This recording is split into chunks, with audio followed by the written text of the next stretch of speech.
ಜೈ ಶ್ರೀ ಗಣೇಶ. ನಮಸ್ಕಾರ ಸ್ನೇಹಿತರೆ. ಇವತ್ತು ನಾವು ಅವರೆಕಾಳಿಂದ ಒಂದು ಈವ್ನಿಂಗ್ ಸ್ನ್ಯಾಕ್ಸ್ ಮಾಡೋಣ. ಇದ್ರ ಜೊತೆಗೆ ನಾವು ಅವಲಕ್ಕಿನೂ ಕೂಡ ಬಳಸ್ಕೊಳ್ತಾ ಇದ್ದೀವಿ. ಇದು ಮಳೆಗಾಲ ಆಗ್ಬೋದು ಅಥವಾ ಚಳಿಗಾಲಕ್ಕಾಗ್ಬೋದು, ಈ ರೀತಿ ಸ್ನ್ಯಾಕ್ಸ್ನ ಮಾಡಿಕೊಂಡು ಮಕ್ಳಿಗೆ ಕೊಡೋದ್ರಿಂದ, ಕಾಫಿ ಟೀ ಜೊತೆ ತಿಂತಾ ಇರೋದ್ರಿಂದ ತುಂಬಾ ಚೆನ್ನಾಗಿರುತ್ತೆ ಇದು. ಇದನ್ನು ನಾವು ಅವರೆಕಾಳು ಸೀಸನಲ್ಲಂತೂ ಈ ರೀತಿ ಅವರೆಕಾಳನ್ನ ನಾವು ಸ್ನ್ಯಾಕ್ಸ್ ಮಾಡ್ತಾಯಿದ್ರೆ ಮಕ್ಕಳು ತುಂಬ ಇಷ್ಟಪಟ್ಟು ತಿಂತಾರೆ. ಬನ್ನಿ ಈಗ ಫಸ್ಟು ಅವರೆಕಾಳು ಸ್ನ್ಯಾಕ್ಸ್ ಮಾಡೋದಕ್ಕೆ ಏನೇನು ಬೇಕು ಅಂತ ನೋಡೋಣ. ಇದನ್ನು ನಾನು ಅವರೆಕಾಳನ್ನ ಹಿಂದಿನ ದಿನವೇ ನೆನೆಸಿ ಅದನ್ನು ಚಿಲುಕಿಸ್ಬಿಟ್ಟು ಒಂದು ಒಣ ಬಟ್ಟೆ ಮೇಲೆ ಹಾಕಿ ಅದನ್ನು ನೀರನ್ನು ಸ್ವಲ್ಪ ಡ್ರೈ ಮಾಡಿಕೊಂಡು ತೆಗೆದಿಟ್ಕೊಂಡಿದ್ದೀನಿ. ಈ ರೀತಿ ನಾವು ಅವರೆಕಾಳನ್ನ ರೆಡಿ ಮಾಡಿ ಇಟ್ಕೊಳ್ಬೇಕು. ನೆಕ್ಸ್ಟ್ ಇದಕ್ಕೆ ನಾನು ಅವಲಕ್ಕಿ ಮತ್ತು ಹುರ್ಗಡ್ಲೆ, ಸ್ವಲ್ಪ ಹುರ್ಗಡ್ಲೆ, ಕಡಲೆಕಾಯಿ ಬೀಜ, ಜೊತೆಗೆ ಸಣ್ಣಕ್ಕೆ ಹಚ್ಕೊಂಡಿರೋವಂಥ ಕೊಬ್ಬರಿ ಇಟ್ಕೊಂಡಿದ್ದೀನಿ. ಇದ್ರ ಜೊತೆಗೆ ಸ್ವಲ್ಪ ಕರಿಬೇವಿನ ಸೊಪ್ಪು, ಇದಿಷ್ಟನ್ನು ನಾವು ಈಗ ಎಣ್ಣೆಯಲ್ಲಿ ಡೀಪ್ ಫ್ರೈ ಮಾಡ್ಕೊಳ್ಬೇಕಾಗತ್ತೆ. ನೆಕ್ಸ್ಟ್ ಈಗ ನಾವು ಒಂದು ಬಾಣಲಿ ಇಟ್ಕೊಂಡು ಬಾಣಲಿಯಲ್ಲಿ ಎಣ್ಣೆ ಕಾದ ಮೇಲೆ ಅದಕ್ಕೆ ನಾನು ಫಸ್ಟು ಕಡಲೆಕಾಯಿ ಬೀಜ ಹಾಕ್ಕೊಳ್ತಾ ಇದ್ದೀನಿ. ಮೊದಲಿಗೆ ನಾನು ಕಡಲೆಕಾಯಿ ಬೀಜ ಹಾಕ್ಕೊಂಡು ಅದನ್ನು ನಾನು ನೀಟಾಗಿ ಫ್ರೈ ಮಾಡ್ಕೊಳ್ತಾ ಇದ್ದೀನಿ. ಈಗ ಕಡಲೆಕಾಯಿ ಬೀಜ ನೀಟಾಗಿ ಫ್ರೈ ಮಾಡ್ಕೊಳ್ಬೇಕು ನಾವು.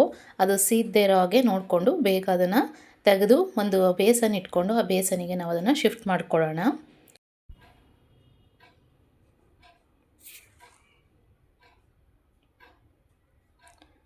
ನೋಡಿ, ಈಗ ಎಲ್ಲ ಕಡಲೆಕಾಯಿ ಬೀಜನ ನಾನು ಎಣ್ಣೆಯಲ್ಲಿ ಕರೆದಿಟ್ಕೊಂಡಿದ್ದೀನಿ. ನೆಕ್ಸ್ಟ್ ನಾನು ಇದಕ್ಕೆ ಕೊಬ್ಬರಿ ಇಟ್ಕೊಂಡಿರ್ತೀವಲ್ಲ ಅದನ್ನು ಹಾಕಿ ಅದನ್ನು ಕೂಡ ನಾನು ಈ ರೀತಿ ಕರೆದು ಎತ್ತಿಟ್ಕೊಳ್ತಾ ಇದ್ದೀನಿ. ಅದೇ ಬೇಸನ್ಗೆ ಎಲ್ಲವನ್ನು ಒಟ್ಟಿಗೆ ಹಾಕಿ ಎತ್ತಿಟ್ಕೊಳ್ತಾ ಇದ್ದೀನಿ. ನೆಕ್ಸ್ಟು ಹುರ್ಗಡ್ಲೆ ಹಾಕ್ಕೊಳ್ತಾ ಇದ್ದೀನಿ. ಈ ಹುರ್ಗಡ್ಲೆ ಏನಪ್ಪ ಅಂತಂದರೆ ಸ್ವಲ್ಪ ಬೇಗನೆ ಫ್ರೈ ಆಗೋದ್ರಿಂದ ಇದನ್ನು ನಾವು ಬೇಗ ತೆಗೆದುಬಿಡಬೇಕಾಗತ್ತೆ. ಈಗ ಹುರ್ಗಡ್ಲೆ ಫ್ರೈ ಆಗಿದೆ, ಇದನ್ನು ತೆಗೆದು ಮತ್ತೆ ಅದೇ ಬೇಸನ್ಗೆ ಹಾಕ್ಕೊಳ್ತಾ ಇದ್ದೀನಿ. ನೆಕ್ಸ್ಟ್ ಈಗ ಅದೇ ಎಣ್ಣೆಗೆ ನಾವು ಅವಲಕ್ಕಿಯನ್ನು ಹಾಕ್ಕೊಂಡು ಕರ್ಕೊಳ್ಳೋಣ. ಸ್ವಲ್ಪ ಎಣ್ಣೆ ಕಾದಿದಾಗ ಅವಲಕ್ಕಿ ಹಾಕಿದ್ರೆ ಅದು ಬೇಗ ಈ ರೀತಿ ಅರಳುತ್ತೆ. ಈಗ ಅವಲಕ್ಕಿನೂ ಕೂಡ ಫ್ರೈ ಆಗಿದೆ, ಅದನ್ನು ತೆಗೆದು ನಾವು ಅದೇ ಬೇಸನಿಗೆ ಶಿಫ್ಟ್ ಮಾಡ್ಕೊಳ್ಳೋಣ. ನೆಕ್ಸ್ಟ್ ಈಗ ನಾವು ಕಾಳು ಚಿಲುಕಿಸಿಟ್ಕೊಂಡಿರ್ತೀವಲ್ಲ ಅವರೆಕಾಳು, ಇದನ್ನು ಹಾಕ್ಕೊಂಡು ಡೀಪ್ ಫ್ರೈ ಮಾಡ್ಕೊಳ್ಬೇಕು. ಇದು ಏನಪ್ಪ ಅಂದರೆ ಅವರೆಕಾಳು ಸ್ವಲ್ಪ ಜಾಸ್ತಿ ಟೈಮ್ ತೊಗೊಳುತ್ತೆ, ಯಾಕಂದರೆ ಅದರಲ್ಲಿರೋ ನೀರಿನ ಅಂಶ ಎಲ್ಲ ನೀಟಾಗಿ ಡ್ರೈ ಹಾಕಬೇಕಲ್ಲ, ಇದು ಸ್ವಲ್ಪ ಟೈಮ್ ತೊಗೊಳುತ್ತೆ. ಹಾಗೆ ನೀವು ಇದನ್ನು ಕೈ ಆಡಿಸ್ತಾ ಇರಬೇಕಾಗತ್ತೆ.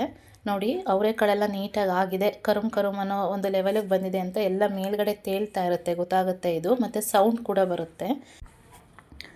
ಈಗ ಇದನ್ನು ಕೂಡ ನಾವು ಎಣ್ಣೆಯಿಂದ ತೆಗೆದು ಆ ಒಂದು ಬೌಲ್ಗೆ ನಾವು ಹಾಕ್ಕೊಳ್ಳೋಣ. ನೋಡಿ, ಈಗ ಈ ರೀತಿ ನೀಟಾಗಿ ಎಣ್ಣೆ ಎಲ್ಲ ಸೋರಿಸಿ ನೀಟಾಗಿ ತೆಗೆದು ಅದಕ್ಕೆ ಹಾಕ್ಕೊಳ್ಬೇಕಾಗತ್ತೆ. ಅವರೆಕಾಳು ಕರೆದಾದ್ಮೇಲೆ ಲಾಸ್ಟಿಗೆ ನಾವು ಕರಿಬೇವಿನ ಸೊಪ್ಪು ಇಟ್ಕೊಂಡಿರ್ತೀವಲ್ಲ ಅದನ್ನು ಕೂಡ ನಾವು ಫ್ರೈ ಮಾಡ್ಕೊಳ್ಬೇಕು.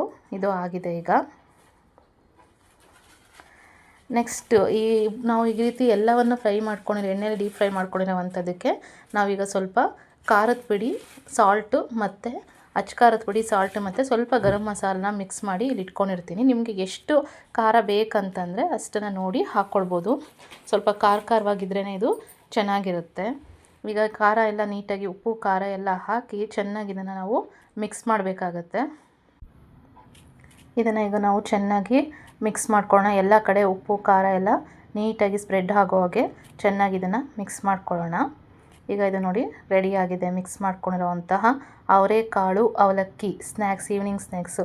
ಕುರುಮ್ ಅಂತ ತಿಂತಾಯಿದ್ರೆ, ಕಾಫಿ ಅಥವಾ ಟೀ ಜೊತೆ ತೊಗೊಂಡು ತಿಂತಾಯಿದ್ರೆ ತುಂಬಾ ಚೆನ್ನಾಗಿರುತ್ತೆ. ಅವರೆಕಾಳು ಸೀಸನಲ್ಲಿ ಇದನ್ನು ನೀವು ತಂದು ಕಾಳನ್ನು ಚಿಲುಕಿಸಿ ಈ ರೀತಿ ನಾವು ಮಾಡಿಟ್ಕೊಂಡು ಸ್ಟೋರ್ ಮಾಡಿ ಇಟ್ಕೊಳ್ಬೋದು. ಆಯಾ ಸೀಸನ್ಗಳಲ್ಲಿ ಸಿಗೋವಂಥ ಕಾಳುಗಳಾಗ್ಬೋದು, ತರಕಾರಿಗಳಾಗ್ಬೋದು ಅಥವಾ ಫ್ರೂಟ್ಸ್ ಆಗ್ಬೋದು, ನಾವು ಯೂಸ್ ಮಾಡೋದ್ರಿಂದ ಆರೋಗ್ಯಕ್ಕೂ ಕೂಡ ತುಂಬಾ ಒಳ್ಳೆಯದು.